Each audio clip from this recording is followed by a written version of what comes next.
Hello नमस्कार दोस्तों आप सभी लोगों का स्वागत है आपके अपने यूट्यूब चैनल में। दोस्तों आप सभी लोगों के लिए एक नया रिक्रूटमेंट निकल के आ रहा है। जैसा कि आप सभी लोगों को पता ही है कि मैं आपके लिए बेहतरीन खोज के अच्छा रिक्रूटमेंट लेके आता हूं, तो उसी के चलते क्रम में आपके लिए एक नया रिक्रूटमेंट आउट हुआ है HVPN की तरफ से। हरियाणा विद्युत पावर निगम लिमिटेड की तरफ से रिक्रूटमेंट आउट हुआ है।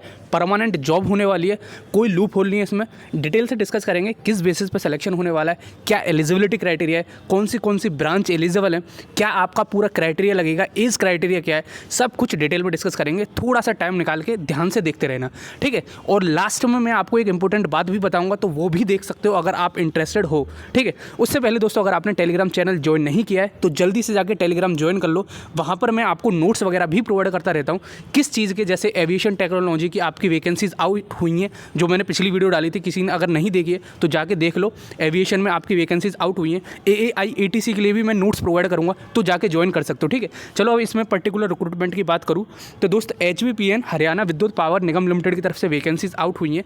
BE BTech है तो आप इसमें एलिजिबल हो। BE BTech electrical, mechanical, civil, ये 3 ब्रांच वाले ही स्टूडेंट एलिजिबल होने वाले हैं इसमें। देखो बहुत बेहतरीन परमानेंट फ्रेशर, सब कुछ अच्छा है, लेकिन ये गेट 2022 के बेसिस पे आपका सिलेक्शन होने वाला है। तो जो कोई कैंडिडेट के पास में गेट 2022 का स्कोर कार्ड हो, अच्छे खासा स्कोर कर रखा हो, तो आप इसमें एलिजिबल हो जाओगे। देखो अब मैं ये भी बताऊंगा आपको कि भाई साहब आप कितने तक हो तो अप्लाई कर देना, ठीक है। कंजूसी मत करना, अप्लाई कर देना, तो वो मैं बताने वाला हूँ, तो आगे देखते रहना। तो विदाउट गेट वाले स्टूडेंट्स के लिए वैकेंसीज नहीं है, और आगे जो अपॉर्चुनिटी आएंगी तो मैं आपको प्रोवाइड कर दूंगा। रिमेनिंग ब्रांच वाले स्टूडेंट भी छोड़ सकते हैं वीडियो। अब देखो यहाँ पे लिख रखा है इन्होंने कि आपका जो ग्रेजुएट एप्टीट्यूड टेस्ट यानी कि गेट का आपका होना चाहिए इन रिस्पेक्टिव ब्रांच। जैसे कि अगर आपने इलेक्ट्रिकल में गेट दे रखा है तो इलेक्ट्रिकल की वैकेंसीज भर सकते हो, मैकेनिकल का दे रखा है तो मैकेनिकल की, और सिविल का तो सिविल की, ठीक है। अब नीचे आओगे, फ्रेशर कैंडिडेट है, इसमें कोई भी एक्सपीरियंस रिक्वायर्ड नहीं है। अब देखो यहाँ पे वैकेंसीज रिक्वायर्ड लिख रखी है इन्होंने। 88 इलेक्ट्रिकल डिपार्टमेंट में आपकी आउट हुई हैं, और आपके पास में जो आपकी डिग्री है BTech की, उसमें 55% SC की कैटेगरी के लिए चाहिए, और जो जनरल EWS और OBC कैटेगरी है उसके लिए 60% मिनिमम आपका क्राइटेरिया रख रखा है, ठीक है।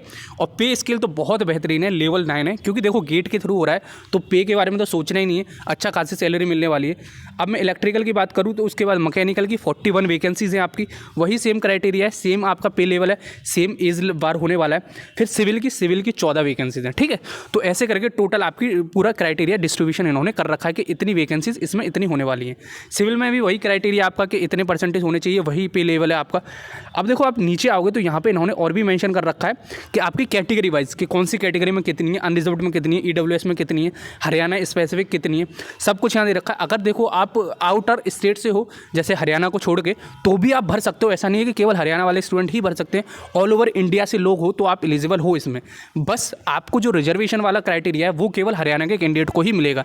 अगर आप अदर स्टेट से भर रहे हो तो आपको अनरिजर्व्ड कैंडिडेट की तरह ट्रीट किया जाएगा, क्योंकि ये एक स्टेट PSU है, यानी कि हरियाणा स्पेसिफिक PSU है, तो स्टेट वालों को ही रिजर्वेशन मिलेगा, ठीक है। तो ये हो जाता है, यही सब कुछ इसमें मेंशन कर रखा है। और देखो इसमें और भी चीज़ मेंशन कर रखी है, वो भी मैं आपको धीरे धीरे करके पूरा बता ही देता हूँ। अब देखो इसमें एज लिमिट की बात करूँ दोस्त, एज लिमिट इसमें बहुत अच्छी खासी दे रखी है।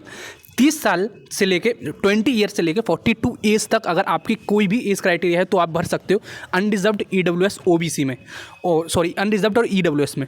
OBC वाले कैंडिडेट को लिए फर्दर 3 साल का रिलैक्सेशन देखने को मिलेगा। SC ST कैंडिडेट को और 5 साल का रिलैक्सेशन देखने को मिलेगा। PWBD वालों को 5 साल के बाद में 10 साल का रिलैक्सेशन देखने को मिल जाएगा, ठीक है।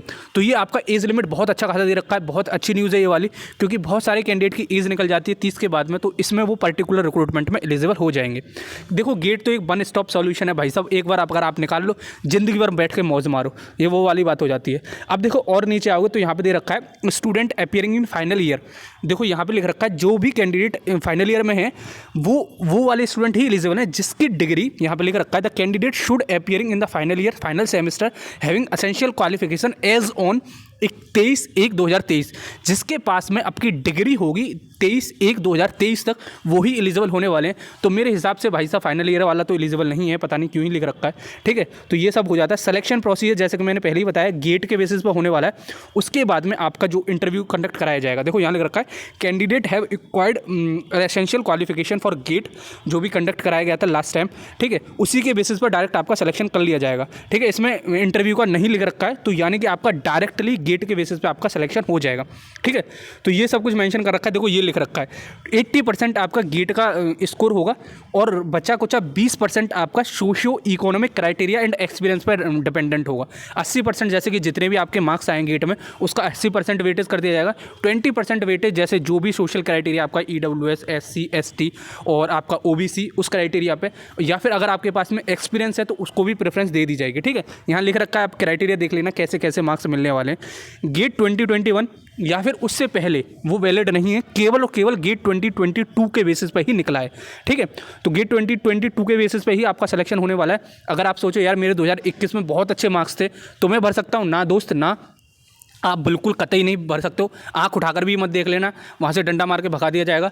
तो दोस्त मैं देखो आपका कोई डिसहार्टन नहीं कर रहा, बस 2021 वाले कैंडिडेट नहीं भर सकते हैं, केवल 2022 वाले कैंडिडेट ही भर सकते हैं।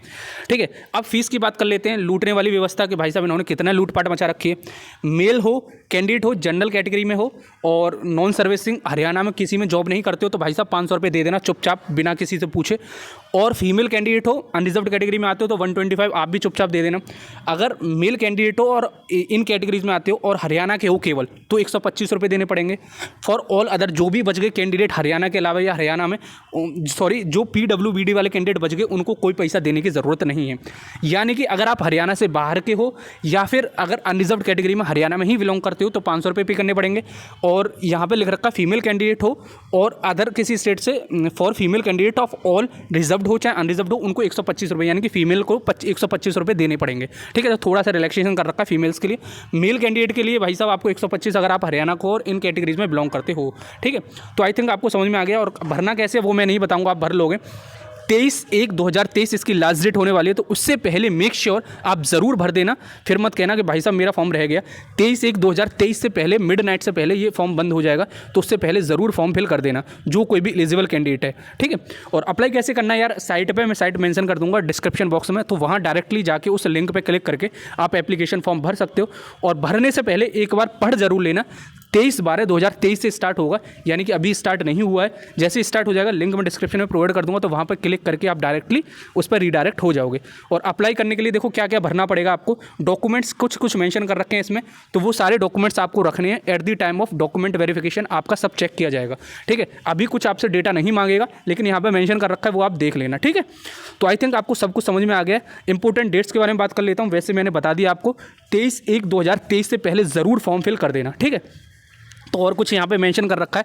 और हाँ, EWS सर्टिफिकेट और OBC सर्टिफिकेट वाले कैंडिडेट्स को अगर कोई दिक्कत हो, दोस्त मैं हर वीडियो में बताता हूँ, EWS सर्टिफिकेट इस फाइनेंशियल ईयर का होना चाहिए। ऐसा कोई मतलब नहीं है कि पिछली 1 साल का वैलिड है। 1 साल वैलिडिटी नहीं होती उसकी, फाइनेंशियल ईयर वैलिडिटी होती है। यानी कि अप्रैल 2022 के बाद अगर EWS बना हो आपका तो ही आप उसको भर सकते हो, वरना वो बेकार है। ठीक है, और जो OBC वाला कैंडिडेट का जो सर्टिफिकेट है वो पिछले 2 साल से पहले का नहीं होना चाहिए, यानी कि अप्रैल 2021 से पहले का नहीं होना चाहिए। और एक बार पढ़ लेना है इस नोटिफिकेशन को। ठीक है, तो आई थिंक आपको समझ में आ गया। जो मैं आपको डिलीवर करना चाहता था वो आपको पहुंच गया है। आई होप अगर टेलीग्राम ज्वाइन नहीं किया तो जल्दी से जाकर ज्वाइन कर लो, जिससे कि हर इन्फॉर्मेशन टाइमली आप तक पहुंचती रहे। चलो फिर मिलते हैं अगली वीडियो में, जब तक के लिए जय हिंद जय भारत।